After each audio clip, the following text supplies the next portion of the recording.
right. The May 19th, 2020 electronic Zoom work session of the Lynchburg City School Board is called to order.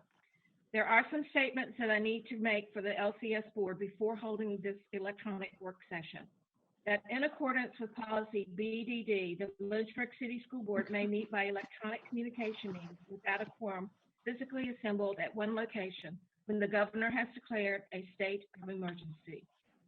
City Council adopted on March 24th, 2020, a continuity of government ordinance that allows City Council and the city's authorities, boards, commissions to hold electronic meetings in appropriate situations, so as long as alternative arrangements are made for public access to such meetings.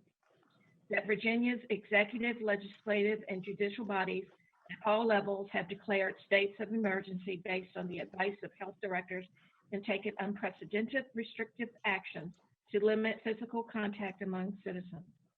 That the coronavirus makes it impractical and unsafe, even life-threatening for a quorum of the public body to physically assemble in one location. That the purpose of the meeting is to discuss or transact the business statutorily required or necessary to continue operations.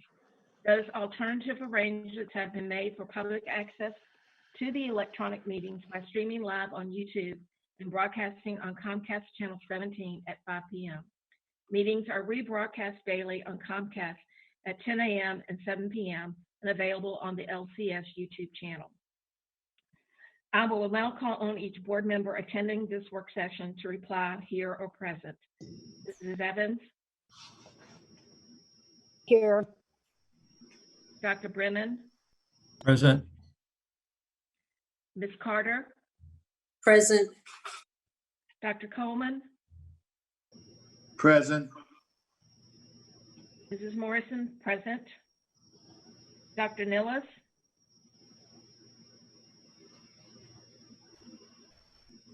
I'm present.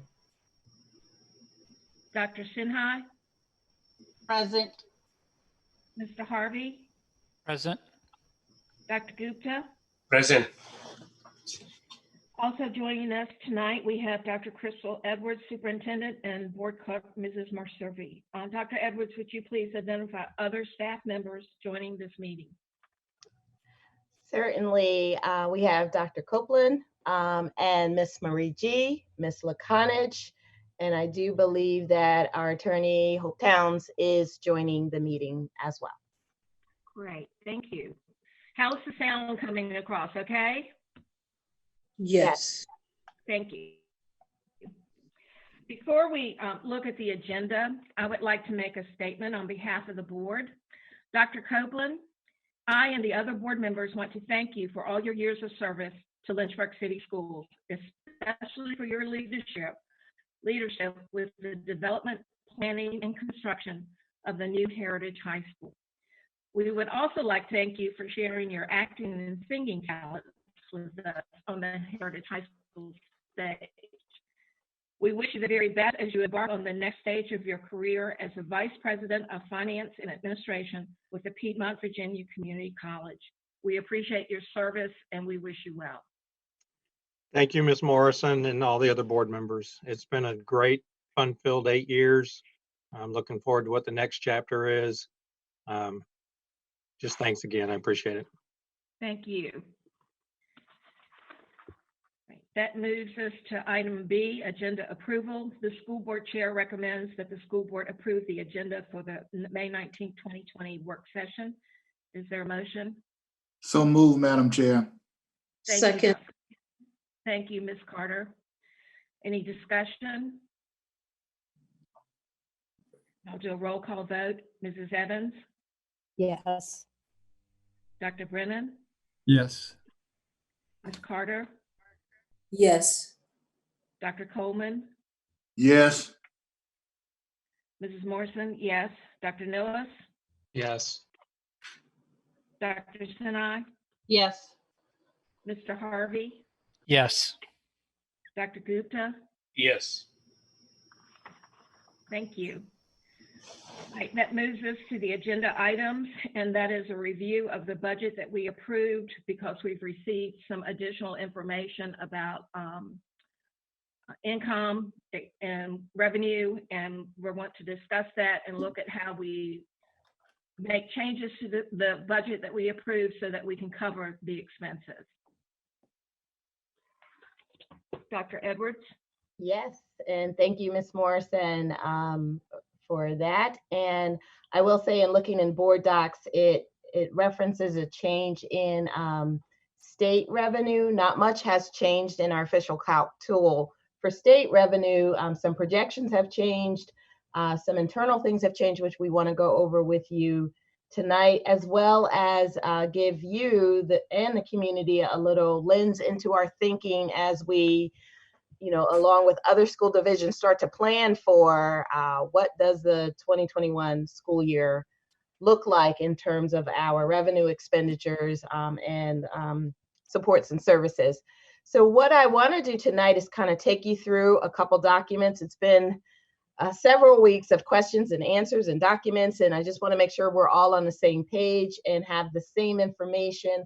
Also update our public on that information as well. So I will share my screen and rely on a few of you to tell me if I am sharing the right thing, that you can see the budget and whether or not I need to try to make that larger.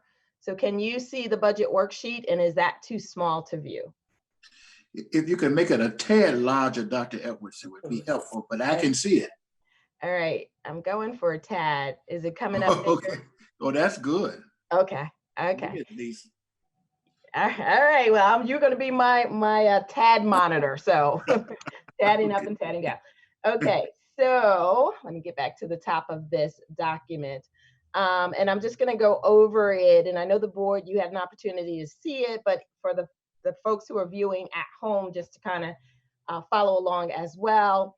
The columns A and B are our adopted budget for the current school year. So you can see for the current school year, our adopted revenue is $98,752,961. And we broke that apart based on where that revenue comes from: state, federal, local, and other miscellaneous charges for services and fees, which are more of our rental fees and field trips and things that we collect money for. And then over the course of the last 9 weeks of COVID, the budget revenue has changed a couple times. We had the column D, the governor's proposed budget, which ended up being $57,254,598. And at that time, we had requested from City Council level funding. So you'll see our $42 million down there at line 24, which is D24, for a total of $101,321. And at that time, what we were using that increase in funds over from last year to this year, part of it is we have to restore the employer health insurance rates, and the VRS also increased. And I think we shared with you before, right off the top, before we even get excited about the increase, that amount is close to $1.8 million. So from last year to this year, an investment of $1.8 million straight off the top of any budget increase is going to go to those two items. And then the second thing, the board worked very hard 2 years ago to reinstate the pay schedules. And we were looking for the entire staff to have a step increase, to move up one step on their pay schedules. That was when we had the governor's proposed budget. And then the General Assembly met, and they made some adjustments to the governor's budget that worked in our favor. We saw an increase in state aid. We also saw them add in a 2% raise for SOQ funded positions. So again, if I scroll back down, you can see that our revenue went up to 102. And in addition to the step increase, which we already had built in, we added an additional 1% on top of that for teachers to get the average to a 2% raise. And that was all pre-COVID. You also know that we had several items that were aligned to our strategic plan that we presented several weeks ago. including things like tuition reimbursement, extra slots at the Gov School, behavioral coaches at 4 of our elementary schools, a non-Medicaid dependent family insight support for our children, extra social worker, guidance counselor. There were many things that were in the pre-COVID budget that we were really excited about. And then we had COVID. So once COVID hit us, changed our world, the first thing that we saw happen was a decrease in state revenue. And that was before we even went back to look at our budget on the city side. So you can see state revenue went down, excuse me, from 57,949, which was the high with the General Assembly, to 56,521. So an overall decrease. And with that decrease, we had to make adjustments. And most of those adjustments were on the things that we had already proposed for the upcoming school year. And many of those things were the things that I just mentioned to you, like the behavioral coaches, social worker, guidance counselor, those sorts of things. And then recognizing that, the state of affairs in the city of Lynchburg, the Commonwealth, and, across the country, and even the world, with everyone being affected by COVID, we had a decrease in sales tax, we had a decrease in potential lottery and meals tax, and a whole bunch of things that are affecting our residents. At the last meeting, the board considered whether or not we would adjust our revenue request. So we already had the $1.5 million decrease from the state. And in addition, the board considered an additional $1 million reduction in their original request to the city. So from our end, the actual cut from start to where the board was as of last board meeting would have been about $2.5 million. The $1 million that we reduced our request to the city, and the $1.5 million that we lost due to the state revenue. And even with that, if you look down, what we had to do, we still have to take $1.8 million right off the top for that VRS and for the health insurance reinstatement of the employer health insurance rates. But in order to do the $1 million lowering of our request of the city, recognizing that the city too is feeling some pain, we recommended that the step increase, so we already lost the salary increase with the governor's move, we recommend that the step increase remain frozen until we can revisit the revenues in the fall, sometime around October, to see the real impact of sales tax and the lottery funding. Both of those are about 30% of our revenue. So this is no small change that we're looking at. And that's one of the reasons why we wanted to be cautious about how we do our expenditures, not knowing the impact of that. So that is where we left off at our last meeting. And these last two columns, H and I, H represents the column where the board last week when you approved, or 2 weeks ago, when you approved the reduction, that represents the change in our request to the city. You'll also see some things that are highlighted light blue. And one of the things that we started to notice in the last few days is, in addition to the state revenue, the 1.5, and in addition to the city revenue, the $1 million, our miscellaneous funds and our Medicaid are also at risk of decreasing. We got word that Medicaid will probably see a 20% decrease. So you'll see we adjusted that to be $280,000 instead of $350,000. And then for our miscellaneous revenues and charges for services, we're in looking at the school. If school is not open in the brick and mortar sense, we'll still be educating kids. But if we don't have the brick and mortar, we may not have field trips. We may not have facilities rentals. And that's where that money comes from. So we made an adjustment in that as well, so we could have a realistic picture of what we're working with. So we are standing right now under our option B, which was to lower our request to city, $1 million. We are looking at an operating budget of $99,308,191. And what we want to do tonight is talk about expenditures. We've spent so much time at the last meeting talking about revenue to kind of give us an idea of where we are. And now we're going to tonight spend some time on the expenditure side. And again, that current budget, 1.8 million right off the top, VRS and health insurance. And that budget means that our salaries are frozen until we can look at this again in the fall and see if we are experiencing those cuts. And let me show you what those projected cuts look like. So as I scroll down, you can see we're projecting a 20% sales tax. And again, Kim and I were on a call this morning with state superintendents. There were like 300 folks on this call, all talking about the same thing, sales tax and lottery funds. So you can see where we've kind of adjusted what that decrease might be if it's a 20%. We've also added in our stimulus money, which is it was 3.3 million, but of course, about 25.5% of that goes to non-public schools. So for us, it's a little over 2.4 million.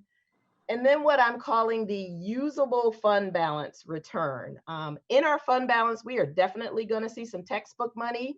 If you remember 2 meetings ago, we put a hold on buying new textbooks. So textbook money I can't roll into just using to purchase something other than textbooks. So that money will be in there. That's not usable. Usable fund balance money is money that I could possibly use to fill this gap. And that may come from unfilled positions that have lapsed into the end of this year, any services that we were supposed to have, but because schools closed, we didn't have, any encumbered POs that we thought that was going to be maybe 100,000, but it actually came in at 75,000. So we have some money left over there. So we're anticipating about $1.3 million. It would have been a little bit higher, which would have made me a little bit more comfortable in the unknown, except I do need to remind everyone that in the current year, the city experienced a shortfall right now, and they reduced our current budget by 1.5 million.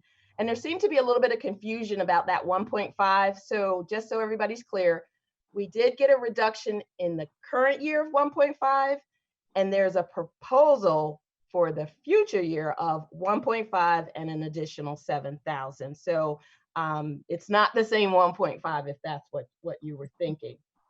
Side by side to our budget, and when I went to the city council meeting last week, the city manager's proposal is $2.2 million less than level funding. Remember, we came in at level funding and then moved to $1 million reduction.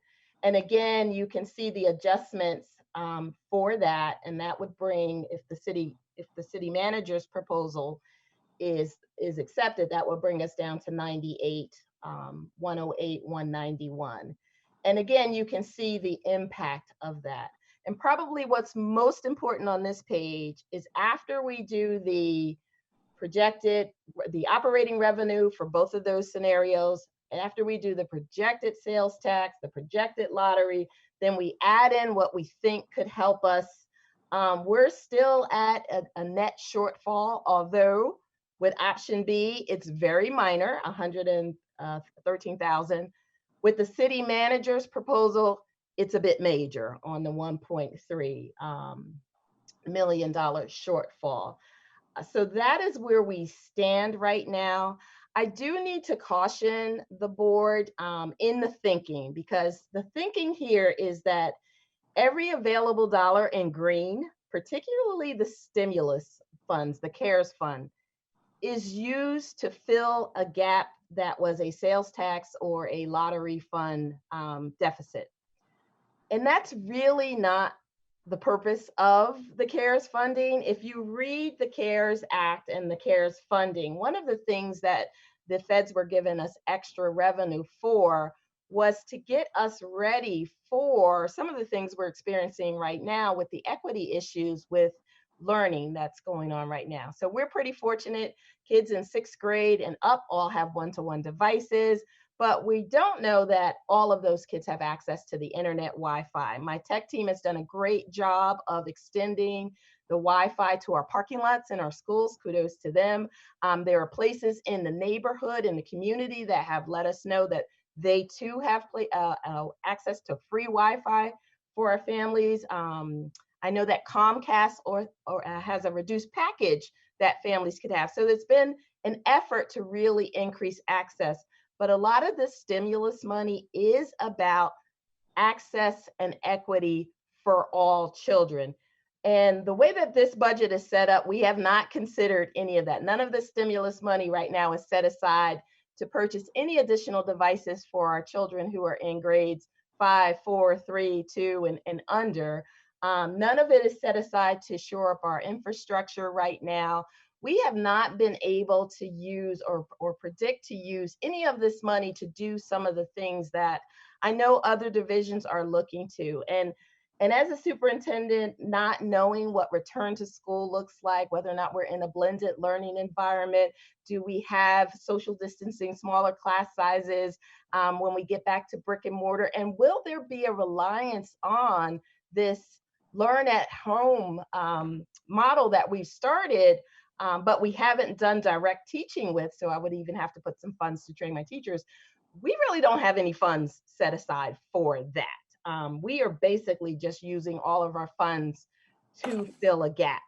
Now, the good news might be if we stick with our option B, and let's say sales tax and revenue is not a 20% hit, any of that available money is open now for us to reconsider our step increases and also look at things for our students to ensure that equity gap. That same conversation gets to be a little bit more difficult to have when you look at option D, because that gap is huge at the 1.3 million right now. And we would need to tonight to really consider some additional cuts to make that happen. So I wanted to really go through and spend some time on the revenue landscape and make sure that we all were starting at the same starting page. And again, board members, I've shared some documents with you regarding what you can use the CARES funding for. Good news, city manager mentioned at the last city council meeting that the city received $7.2 million in CARES funding as well. And I was reviewing some of that documentation and look forward to conversations with the city about potentially using some of that to do some of those equity distance learning and shoring up all of that learn at home things that we need to have happen. So that's a conversation that we can engage in at some later point, but I wanted to let you know that that was there too. So before I move on, and I want to take it nice and slow, make sure we get all the questions out there. Are there any questions? And Ms. Laconage, at any point, please jump in and fill in any of the gaps that I might have missed just on this page. Dr. Edwards, this is Bob Brennan. Could I ask just for one clarification? Certainly. And first of all, thanks so much for going through that spreadsheet. That's a lot of information, and it's very clear and helpful and summarizes what seems to be months worth of activity, but really is only weeks worth. It's amazing how quickly things have changed. Can you explain to us, as far as the step increase being frozen, which employees that would affect for this coming year? Certainly, everybody. So our step increase, when we put in our pay tables, we set them up so the first time we did it, everyone would see an increase year one and an increase in year two, and then we would start an alternating year increase. So we are in the year two phases of that, and then we will start an alternating increase. And the alternating increase looks different for teachers than it does for everybody else. So when you look at the alternating increase, about half of the teachers are on an odd year where they'll get basically 2 years worth of an increase. And the other half are on an even year where they would get basically 2 years worth of an increase in the step. And then with the rest of the staff, it's everybody together on 1 year and then pretty much zero the next year, and then everybody in zero. And that was one of the ways that we did that, so that we wouldn't have an impact of the entire staff on a year and then 0 the next year and then the entire staff. So we were trying to make it so that it was easy for us to have that revenue, plan for that revenue, plan for that increase each and every year. Dr. Edwards, I have a question. And so it means the teacher who are up for step increase this year will not get it for another 2 years. What it Under means, this- what it would mean is that the folks who are up for a step increase, if we do not do it this year, because remember, we do want to go back and revisit this in October. I don't want that point to be missed. That is one of our primary goals, is to really go back and look at our revenues. We may have to adjust it so that we stay in that same order, so that those people don't feel the harm of having it 2 years out. So that is something that we would definitely have to talk about. How do we do that when we get to the next budget year if we don't do something this year? Dr. Nilles has a question. Yeah, I have a question on the CARES funding. I was looking at the document you sent, and it looks like there's a lot of restrictions on it, and it's not clear to me that the CARES funding for schools is, the restrictions on CARES funding for schools is different than on the CARES funding for the city. Can you Correct. talk about that? Yes, I think the schools have a lot more flexibility on their CARES funding. And let me see if I can pull up hold on. I'm gonna stop sharing my screen and see if I can pull that up real quick. If I got it here, hold on. I have so much on my screen. CARES funding, okay. Let me see if I can share this with you. This would be the school's letter. Okay. Can you see superintendent's email? Yes. Yes. Okay. How's my tatting, Dr. Coleman? Do I need to tat up a little bit? Just a tad. How's that? Yeah, that's good. That's good. Okay. All right. So this is what the schools received in terms of our CARES funding. And I'm focusing on the bullet items because that gives you an idea of what we can use the funds for. And I'm scrolling down a little bit and just point out a few of these. Activities to address the unique needs of low-income students, children with disabilities, ELL, minority, homelessness, training and PD for staff. And one of the things I will say about that is kudos to my staff, because they put together some amazing choice boards for kids and some amazing PD for each other. The one thing we have not had training in is how to teach and do direct instruction using some sort of model like Canvas or Blackboard or any of those. Every teacher, every staff member has not had that training. So we could have some training and professional development for that, in addition to having some training for our custodial staff on how to sanitize. We could get some supplies with this, and this continues on the next page. Planning for long range distance learning, long-term closures, technology, IDEA, maintenance of effort is going to be something that we're going to need to talk about. Purchasing technology, educational equipment we can do. Here's a big one. Shout out to student services, because they are thinking about this. Mental health services for kids. Kids have been out of school for quite some time, and they have been in their homes. They have not experienced the learning environment that they had pre-COVID. And then what does that mean for them? What does that mean for families? Planning activities for summer. We're doing an exciting summer program that's virtual, not brick and mortar. But again, we could use the CARES funds for that. And then you see that highlighted bullet, other activities that are necessary to maintain continuity of learning and services, and to continue employing existing staff. So the goal was never to try to lay off staff. It really was, here's some funding, additional funding to help you. That highlighted one happens to be the one that we're focusing most on right now as we look to plug holes. So as you pointed out, Dr. Nilles, we have much more flexibility than the state. Let me see if I can pull up the state one a little bit and tell me if my screen switched or did not switch. Did it switch for you all or no? Yes. Okay, all right, I'm just trying to scroll to where we get to the school part of this document. Here we go. So, and I know I'm gonna do a tad, Dr. Coleman, here we go. All right, All very good. righty, I know you're tatting, all right.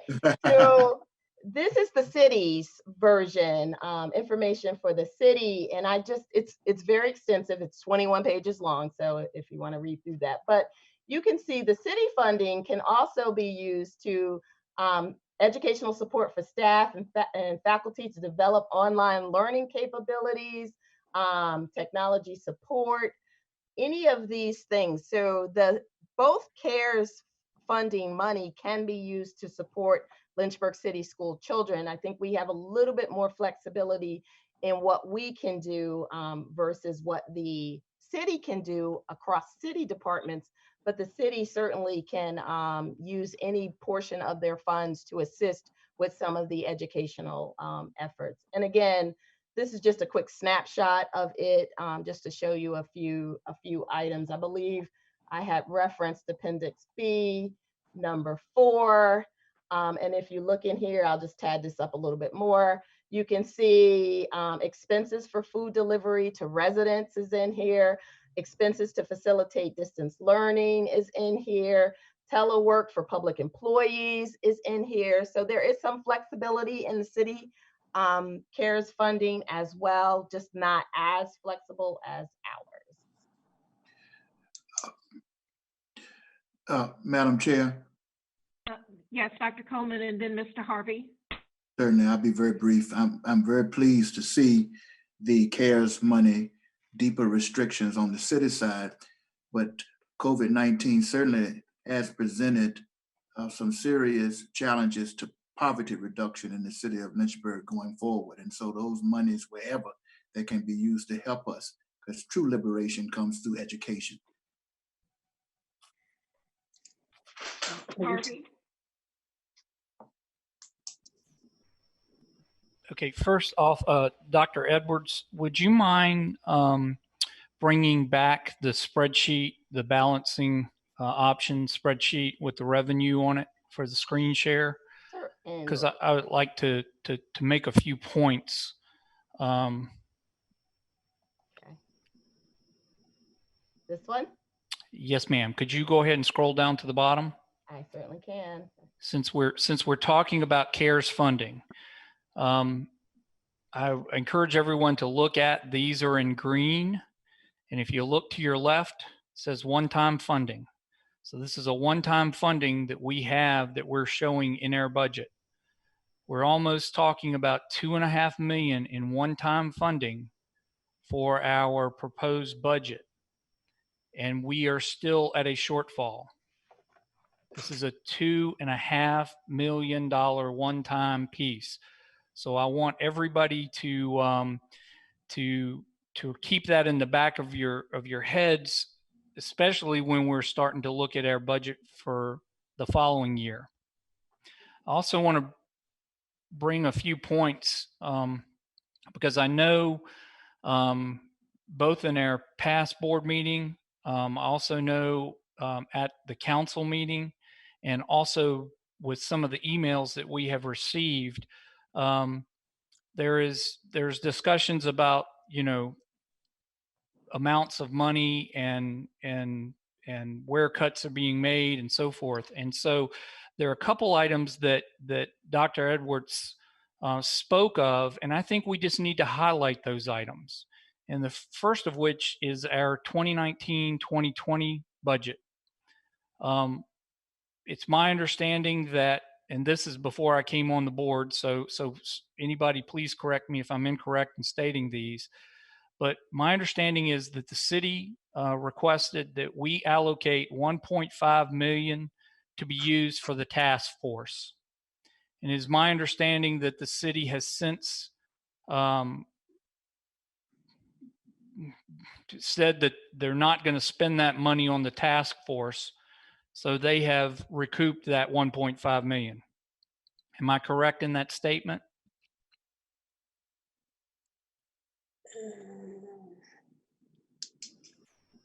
Dr. Edwards? Yeah, Am I believe it was 1.2. I don't have Okay. those figures in front of me, but I believe it was 1.2, and then there might have been $30,000 that also went to the city manager's account to do some work with Welding Cooper on demographics as well. Okay, so what I'm getting at is this is one of the points that council has made, is talking about the further study of the schools and what might need to take place in the future. And we contributed to that task force, and that task force money was put into the city's accounts, and that task force is no longer using that money. So the city now has that money. Am I correct in that statement? Yes. Okay, thank you. Next, for our 2019-2020 funding year, the city manager asked us for an additional $1.5 million. Is that correct? Yes. Okay, so right now we're looking at $2.7 million that LCS has returned to the city of Lynchburg, that is now in the city of Lynchburg's coffers. Am I correct in that statement? Yes, you are. Yeah. Okay, so I want to make sure that everyone, specifically in the public, understands that when we're having this discussion, and hopefully members of council, people in within our community, and my fellow board members will understand why I have been so passionate about our budget and holding our budget for the 2020-2021 school year. We're being asked to, again, step to the plate and give money to the city, back to the city, or reduce our request for city funding. And at our last meeting, we all agreed $1 million was what we would propose. And as column 8 shows, if we return that $1 million, or ask less from the city by $1 million, we still have a shortfall. And again, that's not a severe shortfall. I'm reassured that we can accommodate that shortfall within our budget. So I'm comfortable with that. Madam Chair, I have a question. But excuse me, Okay, Dr. Goop. yeah. Excuse me, if I could just finish first, and I apologize. I'll try to be brief. But my concern is that if we're even still considering the budget proposed in option I, we are not doing our due diligence as a board. This is our budget that we are submitting to council. And already we're showing where we are coming in at a tight balancing point. And that, again, is with a $2.5 million one-time funding from the CARES piece. So ultimately, if that did not happen, we would be looking at $3.5 million out of our budget that we would be short. So I just want us to be thinking about that as we're not only planning for this budget, but as we're starting to think about the following year's budget, which is, I mean, as soon as we wrap this up, I'm sure that we'll begin work on the 2021-2022 school year budget.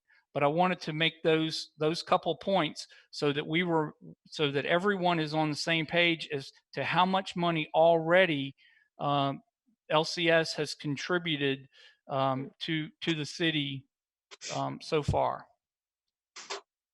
Ms. Carter had a question, and then Dr. Gupta. Thank you, Mr. Harvey. Ms. Carter? Okay, well, Mr. Harvey, I sure hope that you know that I was nodding my head as though I was in church and backing you up regarding how much we've already contributed. And almost thou persuaded me to go to A, but trying to be a good steward, I'm gonna halfway stay with B. But I just wanted to make sure, just to say thank you to Dr. Edwards and Mrs. McConnich, well, you know, regarding how much time and energy has been invested in preparing this budget. And like I said 2 weeks ago, we have never received this much information, and we are just happy for this. But we have decided to take a budget, and that's what we're going to stand on, is that budget. Because I've also received emails from individuals saying, and regarding the step increases, and to really advocate that the teachers and staff and employees receive money. And I'm for that, because they have worked hard and they've had so many lean years. We once had an opportunity to provide something, and then this happened, which was beyond anyone's control. And everyone now is struggling. I just finished reading about Amherst County, and they're still committed to giving their people 1%.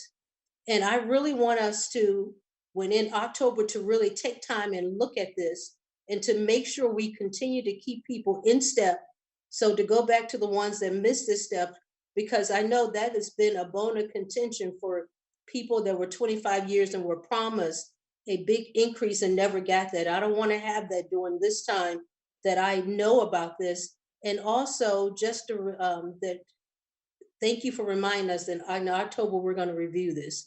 But we need to just put this forward, and know, and you just have the patience of a saint, all these endless emails regarding numerous questions. And do you know this? And do you know that? And no one really has these definite answers at this time. So I don't know how we're supposed to have these definite exacting numbers. And if you have given an exact number, it can change any moment. And then we're constantly saying, did you tell a story here? Or did you prefabricate this to this number? But numbers change, so people need to remember that. And also, not only numbers change, but needs change. So thank you. But thank you, Mr. Harvey, too. Just so we're all on the same page, we're not looking at adopting a new budget. We did that 2 weeks ago. Right. We're looking at how we reconcile the differences in the budget that we're proposing. Dr. Gupta, you had a question? Yeah, that was, I have a comment and then a couple of questions. So if it's okay, first comment is, it's not us versus them. It's not city versus Lynchburg City Schools. I'm assuming people understand, or they're agreeable or maybe disagreeing to that. But how is this spreadsheet we have on the screen differs from what we talked about last time in the board meeting, Dr. Edwards? Is there any new information in here, or is this just more explanation in detail, or is it, that's what we had last time? Yeah, absolutely. So if you look at column F, I would say that's where we were last time. And then if you look at H, Kim has adjusted our Medicaid, because Medicaid is different than it was when you approved the budget. We're anticipating a 20% reduction in that revenue. And then we had talked about the fact that fees might be lower, but we didn't adjust for them. And then once we really took a look at this and said, you know what, we're going to be tight, we might as well look at what an adjustment in those fees and facilities rentals and those kinds of things will be. And Ms. Laconis, jump in there and add any pieces to that. So you just agreed to a statement that $2.7 million have already been given back to the city. Is that correct? Or am I missing some numbers in here? In 1920 budget year. I'm sorry, you lost, right? In terms of the revenue for the current year or proposed for next year? For the current year, there was a statement that we have given. For the current year, we gave back in operating 1.5 million. They made it, the city voted to take that, to reduce us by 1.5 million in the current year. The other funds that that Mr. Harvey is talking about is the City Schools Task Force. Remember last year, our fund balance, 1.2 million of our fund balance, I believe it was 1.2, was used to put in the City Schools Task Force, and another 30,000 in the city manager's account to do some demographic studies. The city, if we go by what they had on their fixing the list and balancing their budget, are recommending that they exhaust the task force accounts to balance their budget as well. But so I thought that 1.5 million was for 500,000 for task force and other million, I think, for CIP projects or something else. That's how they used that 1.5. So it was not 1.2 on top of 1.5. No. We're talking two different funds. 1.5 out of our operating budget, gone. Okay. But what was sitting in the city schools task force budget was another 1.2. That's not our operating budget. It's not in our operating budget. It was in a reserve, so to speak, for the city schools task force. That is the money that Mr. Harvey is referencing, that at the last couple council meetings, that was on the list to, let's take that money to help balance the budget, or city, let's take the money to balance the budget as well. So when we are taking it in the deficit, what is stopping us to put step increases in the budget, or has stopped us from putting, because we are taking it down to 300,000 under or 1.3 million under? Because I personally believe it's not fair for teachers who are on an alternate year step increase are left out or even delayed till October. Well, I'm with you, because when we built the budget with level funding, even when the governor said we're going to add a 2% raise in there, we had step increases in our budget originally pre-COVID. And even after we lost the 1.5 revenue from the state, going into our city council meetings, we still asked for flat funding, and we still intended to do the step increases. The reason why the step increases were now put on the table as something that we might have to freeze and revisit in October is because the city was recommending that they were not going to give us level funding. They were going to take the 1.5 in next year's budget, an additional 700,000 in next year's budget. And with that, we were trying to compromise and work with the city. I think one of the things you said is it's not a us or them. And I think I said that too. So we recognize that, you know what, we are one community. So yes, we asked for level funding. Yes, we were looking at step increases. Yes, COVID has wreaked havoc all over us. So we said, let's reduce our requests by 1 million. So that's where we got to the step increases being frozen until October to look at again. Because if I'm a teacher sitting there listening to this conversation, I see, could you scroll down that little spreadsheet, please? I see a loss of 113 or a loss of 1.3. Say, what's stopping the school board to put another 567,000 for step increase for teachers? So at least I'm on the front burner. I'm not in the back end where they'll forget me in October or something else may show up. Because first and foremost, this board will do is try to take care of that deficit which is showing up in the budget. Well, So I think what is keeping us, if we are committed to a step increase, to unfreeze it and add it to the red? Means city is not going to give anything less if you have a higher red. So I think you're on part B of our discussion, which talks about how do we look at our expenditures to kind of balance out, and if we wanted to make some decisions that way. That's part 2. So I want to get to that as well and answer your question or address your question.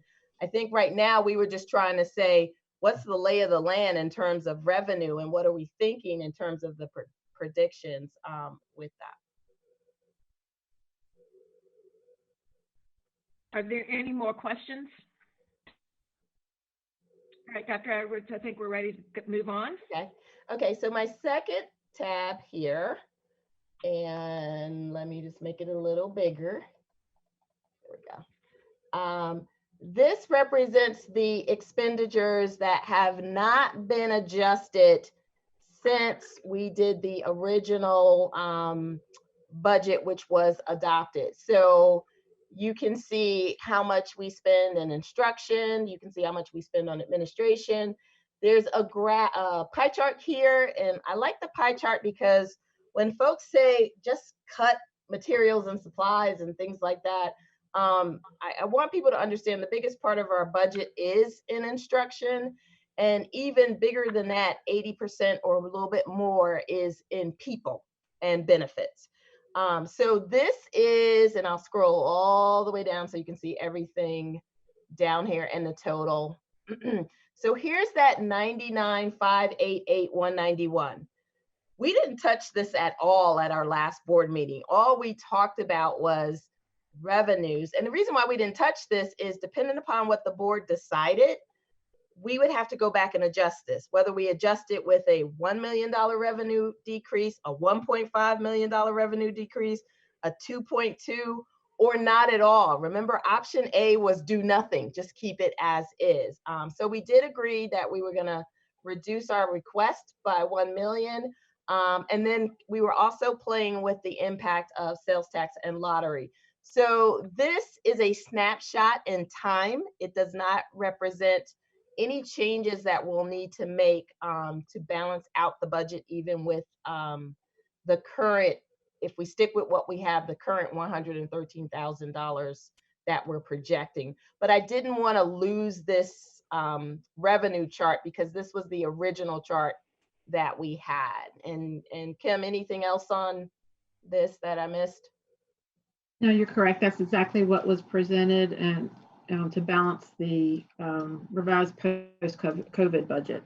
Yeah. And at the top, you can see I wrote, this doesn't include any adjustments based on sales tax lottery, doesn't include any additional funds we were receiving either. This was just really pre-COVID expenditures. So any questions on that before I move to the part B part of the conversation, which is what Dr. Gupta, you talked about a little bit.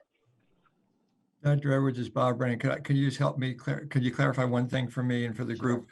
But this is also the 2020-2021 proposed budget with the $1 million reduction. So for example, under personnel, there's a decrease of $512,000 because of the salary freeze. Is that, am I reading that correctly? There's a decrease for personnel under instruction, for example. There's a decrease in personnel services. I see, right. You're talking about right here. Okay, Yeah, not exactly. So let me go, let me just go back for 1 second so you can see, hold on. Okay, so here in column F is our revised post-COVID revenue budget. So I just want to show people where the numbers match.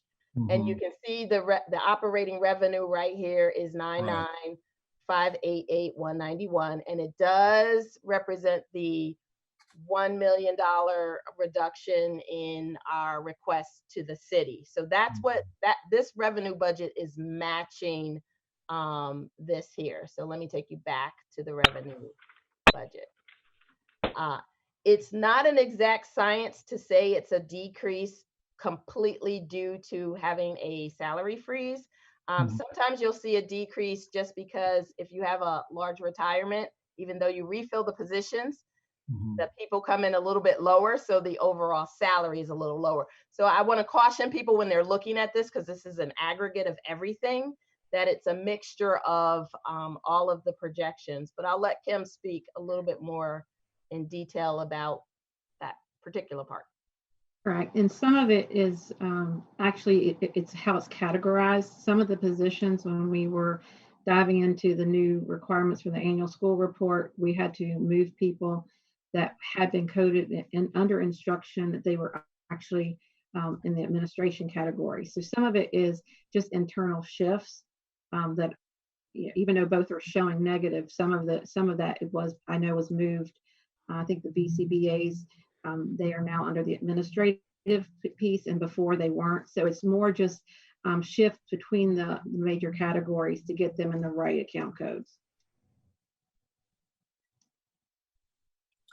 So I'm sorry, but just one more. If you look at the bottom, all the way to the bottom, we're talking about operating fund, and we look at personnel services, which is a decrease of 1,090,626, and the employee benefits is an increase in 2,099,572. What does that represent, those two changes?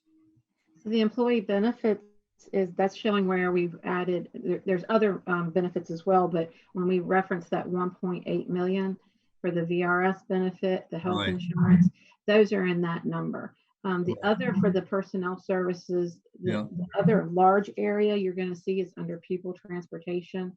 And that was the change that we had proposed with the bus drivers. We had a large budget for overtime, and then we had a lot of positions in the bus drivers positions that are never filled. So Okay. we had gone to the finance committee about making those 8-hour positions. And while there were extra hours for those contracts and benefits now for these employees, it was still a reduction in some areas because we were able to remove a lot of that overtime budget. So that was where you're seeing a decrease there. So you would see where they would have more benefits, but the salaries would go down. Great. Thanks very much. So, Dr. Brennan, just to add to that, because now it took me a while. I caught up. I got it now. If you look at the headings of these two columns, F and G, you're looking at current year, and then you're looking at proposed with $1 million decrease. Right. You're not looking at flat funding and flat funding minus $1 million decrease. So you wouldn't see the difference. If we had those two charts, yes, you would be able to see how we had to adjust it from when we were asking for flat versus 41 million, which is what we're asking for. So, but I didn't do those charts. So that's great. Thanks very much. I have a question for Ms. Kim. How are we doing? Is asking questions. I'm sorry. How are we doing on health benefits for the month of April and middle of May right now? I know we were in about $600,000 positive. Has his month is better than previous months, or is it?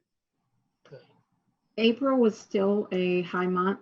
So you're correct. When we ended March, we were around just under 630,000. When we ended April, it's 460,000.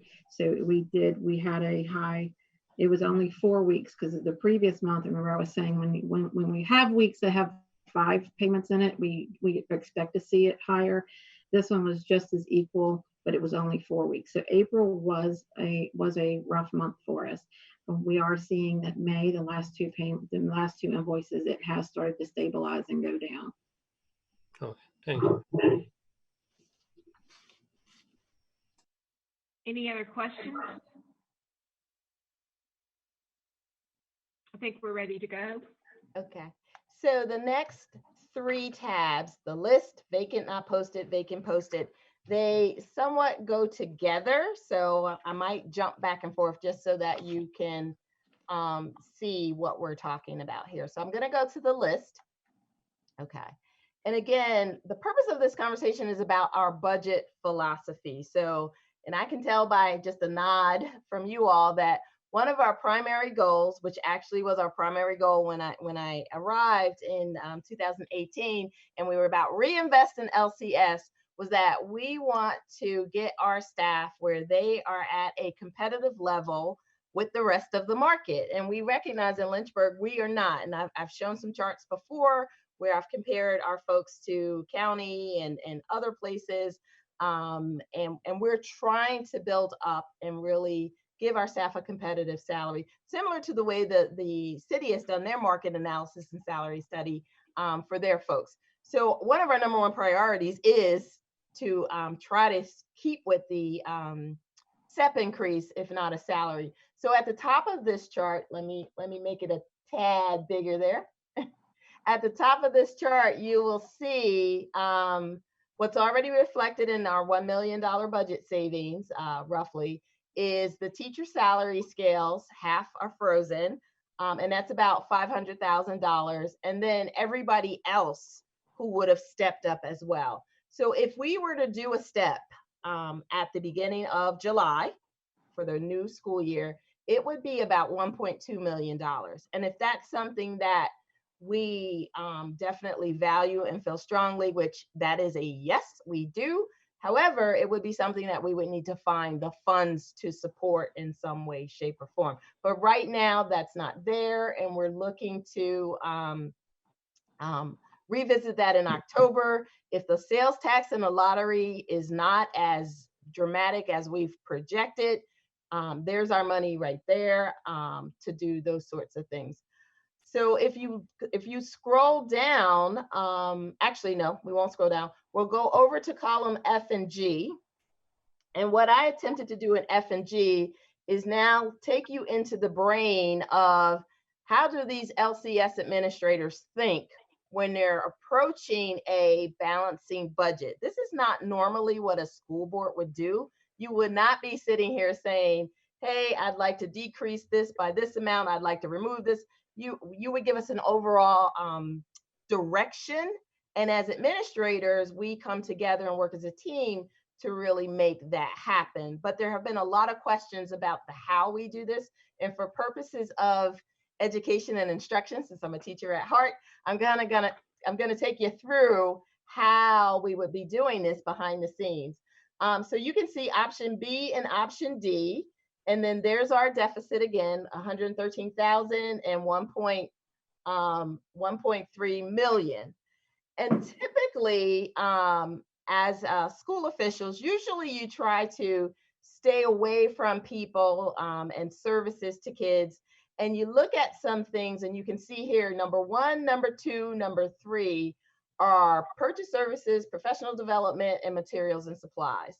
And that is the total amount for the entire division, not just for schools, it's across the division. And we looked at what if we reduced it across the total, with the exception of IT for certain reasons, by 5% or 10%, what would that savings look like? So we start guessing about savings. And you can see when people are like, well, cut professional development, there's really not a lot. You don't gain a lot when you do a 5% cut in professional development, or even in materials and supplies to make up a big chunk of money. So if you were in our offices watching us play around, you might see something like we say, all right, let's do the professional development cut, and let's do the, let's pick another one, we'll put that there. And let's do this cut right here to a little bit more, 95,860. Oops. Okay. And then you can see where it says balance me. I start looking at how close do I get to zero? So these are the kinds of things that we do as administrators behind the scenes when we're looking at balancing a budget, and we try to make those decisions thoughtfully. This is something that I would be talking to my principals and my directors and my leaders about. Hey, what kinds of things would you cut in this area? Because we want to do no harm or do very little harm here. So the purpose of this was to show some things. Now, if the city does a $2.2 million cut, I have to be very honest with you as a board and with my staff that cannot be solely done on the backs of crayons and pencils and PD and some paper. You know, that really, now we start to come down and you start to look at some additional things here. That really starts to look at, let me just make this a little bit bigger. That starts to look at people. So, you know, we put some other things in here. There's the Gov School slots, that's very small. We talked about the non-Medicaid slots at Family Insight, which we think would be extremely helpful in the case of really looking at social, emotional, and mental health. Tuition reimbursement, that's just a personal favorite of mine. I believe we are a community of educators, and as a community of educators, we need to be helping our staff keep current and really reward them and assist them in getting these advanced coursework. So we have not had anything like this in Lynchburg City, and I was proposing to start a program next year, and we were going to start with 50,000 and hopefully build that up. But again, those are small things. But if you look at salaries and then you look at vacancies, and I bring this up because the question came up at council, you have so many vacancies, and if I just look at those two numbers, wow, cut all those people or don't replace all those people and you'll be fine. So from a mathematics standpoint, it looks like I could really do some work here with these numbers. But what we really need to be looking at is what's behind those numbers. And these are positions for people who've either resigned or retired. They won't be coming back. So there are nobodies in them as of the next school year just yet.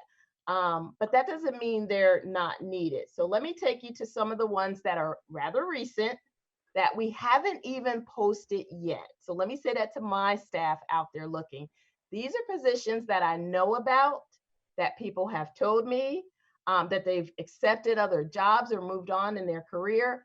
They're not even on our website for anybody to look at yet. So we're going to look at what vacant and not posted looks like. So move that up a little bit.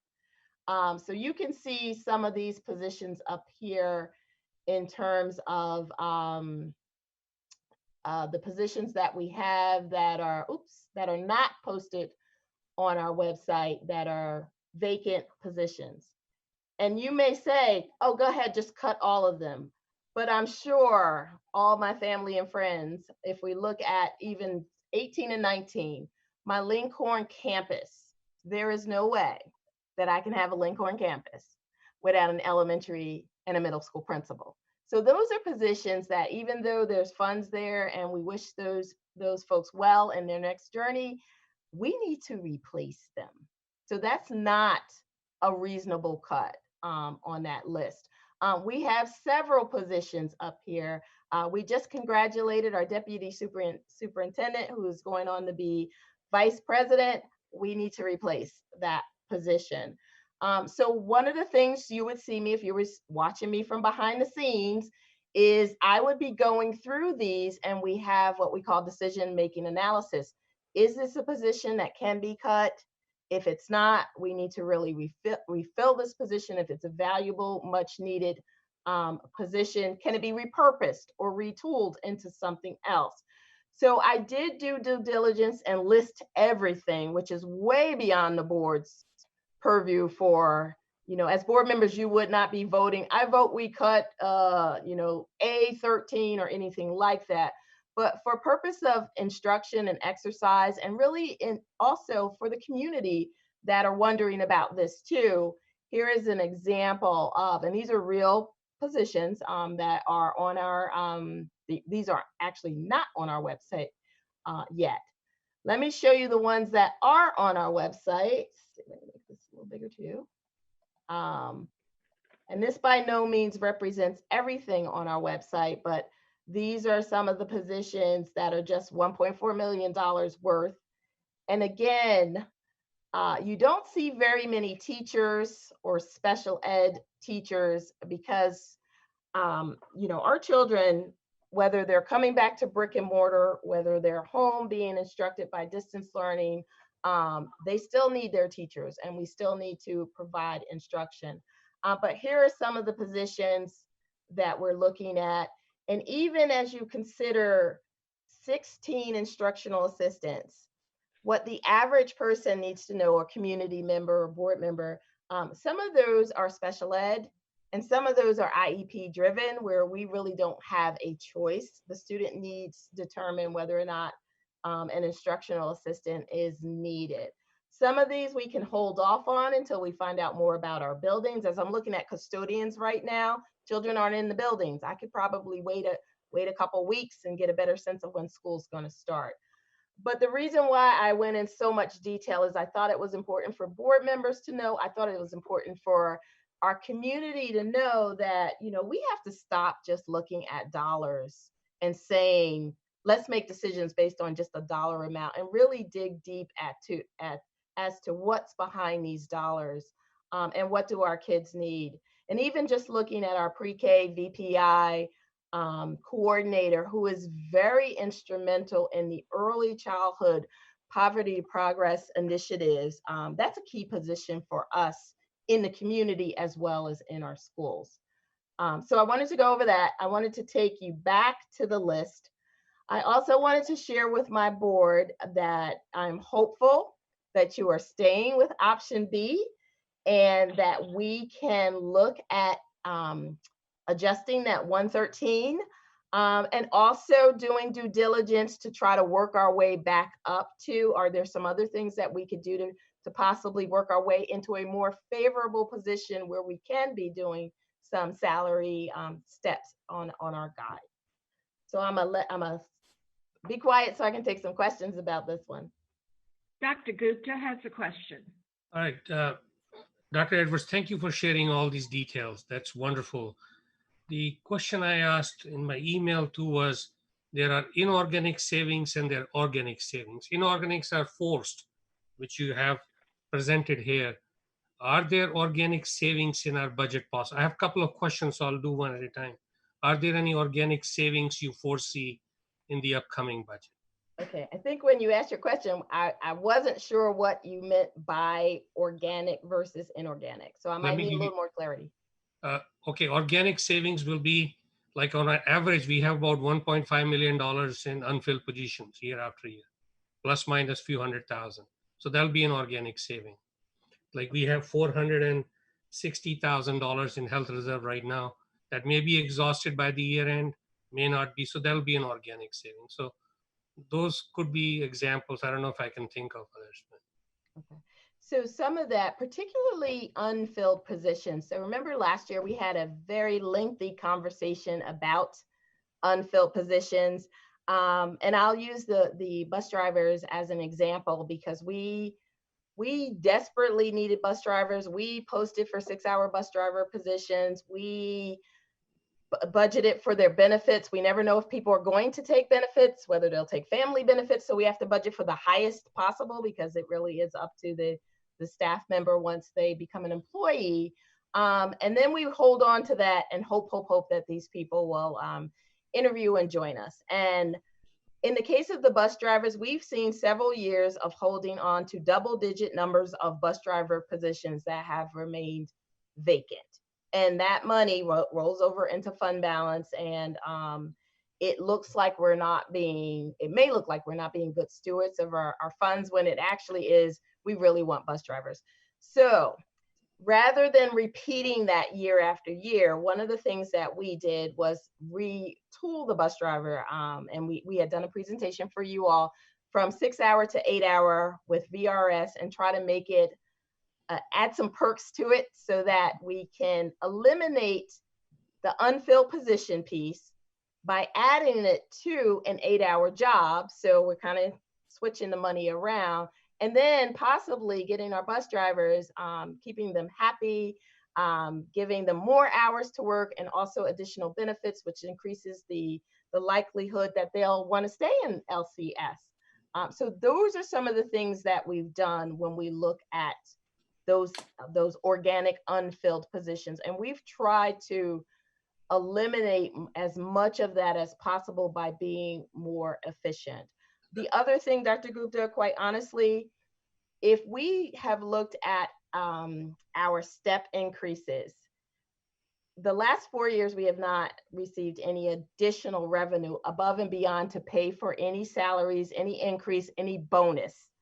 The money that we use to do some of those things has been due to the fact that we may have had some lapses, some unfilled positions. So we've had some extra money to do that. And I'm looking right at Dr. Coleman because I'll say, you cannot sustain that forever. That's right. You can't sustain it. So we've been great at, okay, we've had a little bit extra in our pot so we can step up, but we're going to get to a point where we no longer can do that. The reason I asked that question is if I'm a teacher sitting there and I see $1.256 million for a step increase versus $2.6 million in unfilled, posted and unposted positions. And the question I ask is, could you hold filling some of those positions till October and give me a raise now or step increase on July 1st and prioritize? You still have about $1.4 million to play in terms of filling your key crucial positions. So you have the trade-off. Mm-hmm. So we are able to not delay the step increase till October, but be able to delay some position hirings till October. That way, these people who have waited long for their step increase don't have to wait for another 3 months to figure out if they're going to get a raise or not. Yeah, and you're absolutely right. That is something that we did consider. If we could, I like to call that go lean and not hire anybody. But once you're committed to the step increase, it doesn't matter what happens with lottery funds or with sales tax, you're committed to paying those folks. So it's a wild card to some degree because we really don't know the impact of the COVID just yet. But I will say we are doing due diligence in not just arbitrarily filling everything once it becomes open and vacant, and really trying to be protective of what funds we do have. And even though they are going to review the sales tax and everything more in late fall, October, I will tell you that my team in the finance department, they review that stuff daily, if not hourly, looking at any of those changes. So yes, I agree with you. There are some trade-offs to that, and there are some things that I do need to mention. So let me give an example at the elementary level. Part of our funding is class size reduction. So we get funds for keeping elementary class sizes roughly 22, 21, 20 at the K3 level. So if you're a fourth or fifth grade teacher, I'm really talking at the K3 level, and it's a different number in different schools. So if we reduce the number of teachers at the K3 level and say we can make do without replacing Crystal who left, Kim left, Bell left, Tool left, we're not going to replace any of them, and we'll just spread their kids around in the existing classes. If we go above the class size, we may not be eligible for those funds. So there's some balancing acts that we have to do with some of that funding. Also, let me be clear, because this happens, to folks. Not filling a position doesn't mean the responsibilities left with the person. Someone picks that up. So whether or not that means that if someone is now, there's not a person there doing it, so now I have to pay someone overtime to do it, that might not be the best solution either in terms of that. So we look at all of those possibilities, whether or not we could absorb some of that and hold off on some of that. Ms. Carter has her hand up. Carter? Thank you. What prevents us from doing it retroactive to the start of the school year? Is that a possibility? Kim? If we have with our new system, I believe there is a way we can do it. We would just have to work with the software company to see how that retroactive feature would work with Alio. We were able to do it with Sims, so I'm sure with it being the same company, we would have that functionality. Carter, I like that suggestion. Madam Chair. Oh, that's okay. Go ahead, Dr. Coleman. It seems to me that the matter at hand, the question at hand, ultimately will be what local effort we will get from the city. And at some point being able to shore up what's going to happen with the sales tax and the lottery fund. However that works out, at a certain point, the school board, under the guidance of our superintendent and staff, will have the right to determine what we will do with the available dollars that we do have. I think we can search this over for a number of hours for the remaining portion of this meeting. Council ultimately is going to do what council is going to do. And we ultimately have to serve our kids in a post-COVID-19 world. I'm prepared at some point to embrace what we stated last meeting and leave the matter to council to deliberate from there.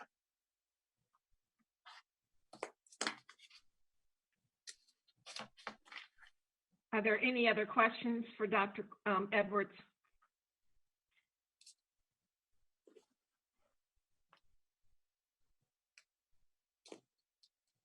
Are there any other comments that the board members would like to make?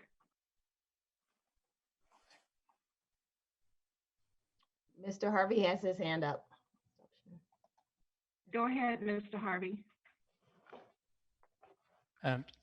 Thank you, Madam Chair.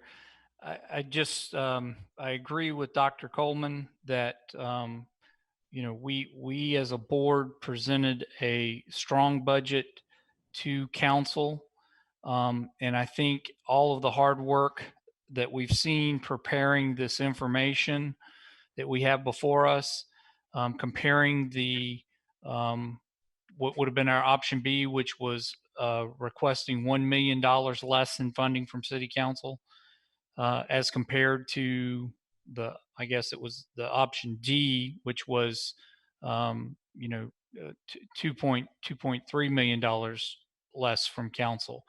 Um, I am, as a board member, strongly encouraging council to agree with and accept our budget as presented with a $1 million reduction. Hopefully these numbers show them that the proposed budget from the city manager is just it's going to cut too deep, and it's going to impact our delivery of service to our students, and it's going to impact our staff. And I think hopefully everyone understands that we would all prefer to actually go back to option A, which was the flat funding, which allowed us to take care of that step increase in our base budget. And we've all agreed that that option B, which is taking the $1 million reduction from city council, would show that we were trying to work with council in good faith. So I would encourage us to stick with our budget, and I would reach out to council and ask them to think on this and look at the numbers that we've shown. All of our administration has worked hard to put all these numbers together, and it is my sincere hope that we do not find ourselves back looking at these spreadsheets again, trying to address that $1.3 million deficit. I would rather be looking at that $113,000 deficit. Dr. Nellis? Yeah, I want to extend my appreciation to administration, Crystal and Kim. This budget process is a year-long effort. It just goes into overdrive from beginning of December through the end of June, it seems like. So thank you very much. The information, I think, from my perspective, is clear. Hopefully, City Council sees where we're at and supports the school division. It's we're in a competitive environment with surrounding school divisions. Our staff pay is at a competitive disadvantage, and all it takes is for a teacher to go out of their driveway and make a right turn instead of a left, and they're at a different job. And the school division and the students and the community really is affected by having experienced teachers leave. And the reality is pay matters. And even though step increases looks like a lot, it looks like to me it's a target from city council's perspective. Some of those step increases are a couple $100. But that matters to the staff. It matters to me. I certainly want to do that to the extent we can, and hopefully we get a realistic budget from City Council. And I also want to express my appreciation to Dr. Copeland. Wish him well, bon voyage, and you'll be missed. Thank you. Ms. Adams, did you have something to say? Dr. Gupta would like to make a comment. I wanted to thank Dr. Copeland, Ms. G, who's leaving after a long service to our system. So thank you very much and good luck in your future endeavors. I also wanted to echo what Dr. Nellis just said. Step increases are smaller in amount, but they are important. They're important so as an individual board member, I think it's my commitment to make sure when we come back, we look at them on the front burner, not on the back burner. They should be the front and foremost to see how we can not leave these teachers behind who are on an alternate year of step increase. Thank you. Thank you, Dr. Gupta. Ms. Carter, did you have another statement? I can. I just want to say that I hope we also continue to look at when the opportunity presents, the tuition reimbursement, because that's something I think would be very helpful. And I was really surprised to know the Lynchburg City and never did that. And also, but the mental health, I'm just happy that that's in the budget to aid with that. And also just to continue to look at the retroactive, how the software can implement that and work with that. And also being Copeland, thank you, Dr. Copeland, excuse me, for all that you've done and just the fine job that you do on the CIP and making sure our schools look their best. And I wish you the well in your future endeavors. Thank you. Thank you. Any other board comments? Madam Chair, this is Bob Brennan. Can I just make a comment? Certainly. I just want to briefly reiterate what my fellow board members have said. I know that the members of the board and the members of the community who have written letters and have called and have expressed their interest see the value of a strong and well-subsidized public school, including reimbursing our teachers and other staff at acceptable levels for the amazing dedication that they have to our schools. As already been stated, City Council, for the needs that they have taken a tremendous amount of sums from our current budget and our future budget and are asking for some more. And as a result of that, we've had to delete these wonderful initiatives that we had on our original budget that were going to be so helpful to our students. We've had to freeze the pay scales for our teachers and our staff. We're using CARES funding to subsidize our budget rather than for IT issues and things that it's really designed for that our students really need. And finally, as a physician and a community member, I certainly understand the challenges that COVID has brought to our community. But like other board members, I also am not willing to sacrifice the future of our schools by cutting our budget more as they're asking, because I think it really is going to lead into more problems in the future and more challenges for us. And that's not what we want for our public school system. And I'd also like to congratulate Dr. Copeland on his new position. And I know he knows that Heritage High School will always be a great legacy for him as we all drive by. It'll be a great memory of the work you've done for us. So thank you so much. Thank you. Dr. Gupta?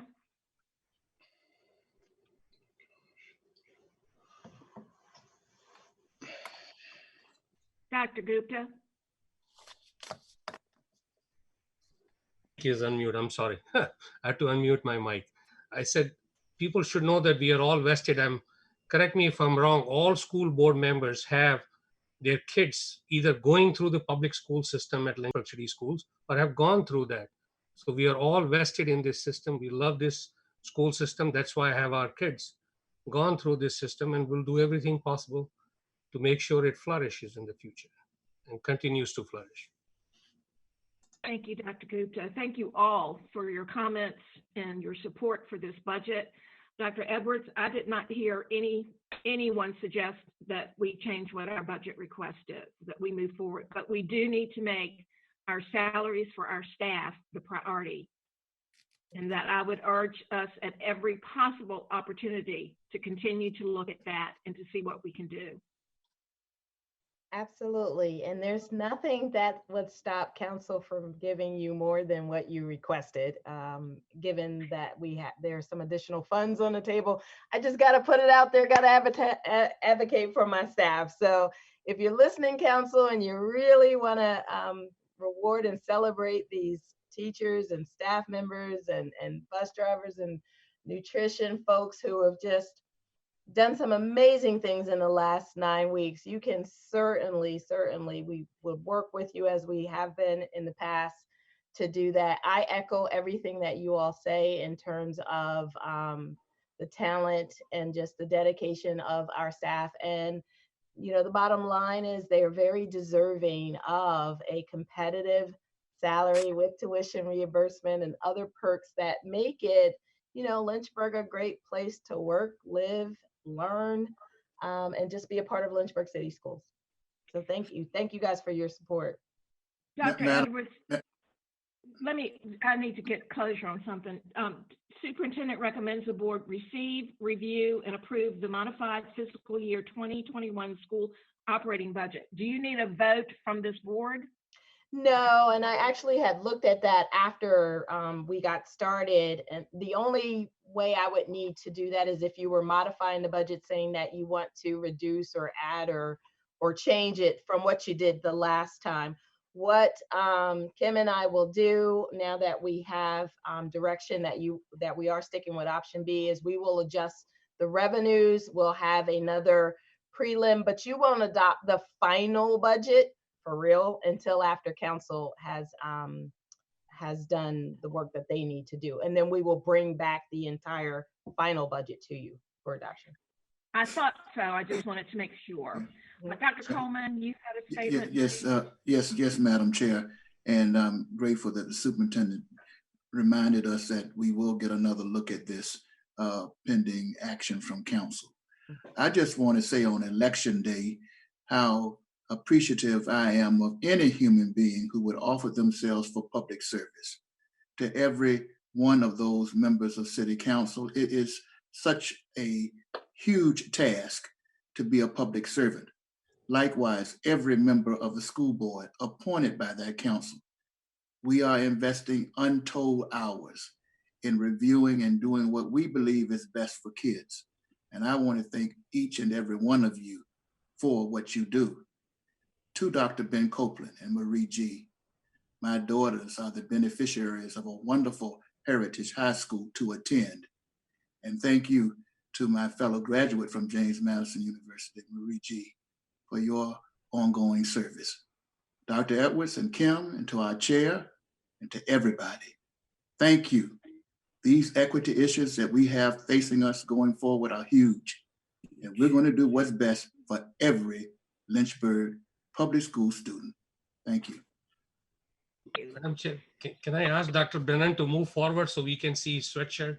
I don't see it on the EC glass thing. Yes. Oh, heritage. Okay. We have our next school board meeting is scheduled for June 2nd, 2020 at 5 o'clock.